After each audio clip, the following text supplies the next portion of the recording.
Imagine a single statement from one of the most powerful economic leaders in the world having the potential to make or break the stock market.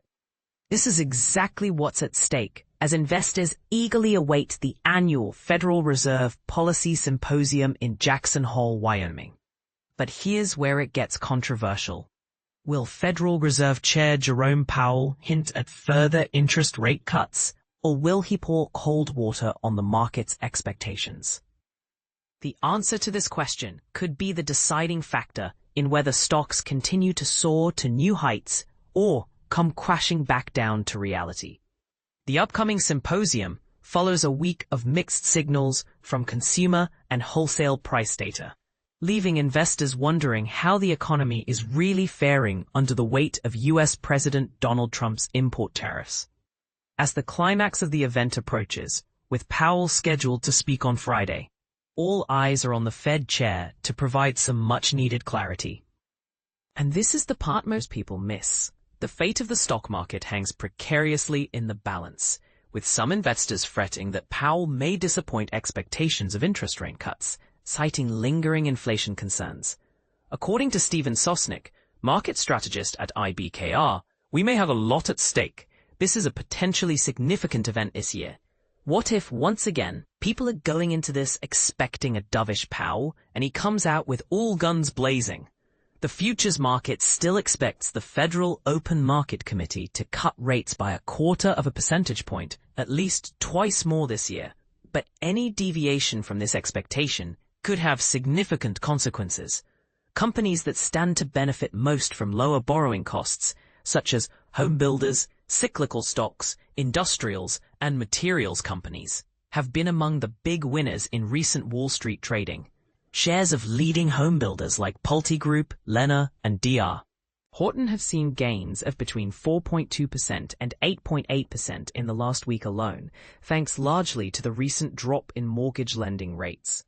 However, their future gains hinge on mortgage rates continuing to fall, something that a recent uptick in 10-year Treasury bond yields puts into question.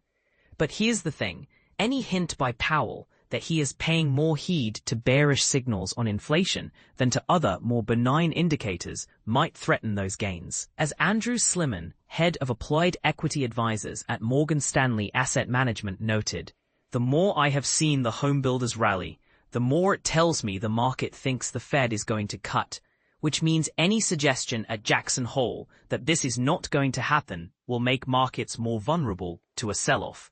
To keep markets calm, Powell will have to walk a fine line and underscore the Goldilocks conviction held by many investors that the economy is neither overheating nor at risk of tipping into a recession." As Ashwin Alankar, head of global asset allocation at Janus Henderson, said, "He can't scare the market by saying the Fed believes the economy really needs a lot of stimulus."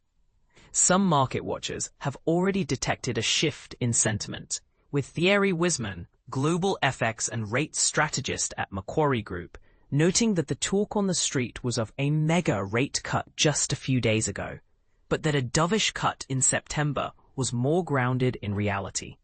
Other factors make Powell's comments even more important for stocks this year, including the market's lofty levels, a recent slide in the SIBO Volatility Index, and a string of positive second-quarter earnings results drawing to a close. As Jeff Blazek, co-chief investment officer, multi-asset at Neuberger Berman, said, "The calendar is getting pretty quiet."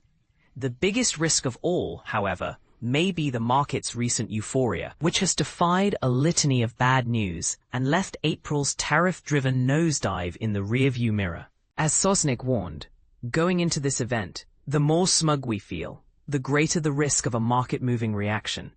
So, what do you think? Will Powell disappoint expectations and spark a market sell-off? Or will he provide the reassurance investors need to keep the stock market soaring? Share your thoughts in the comments below. Do you agree that the market's recent euphoria is a recipe for disaster?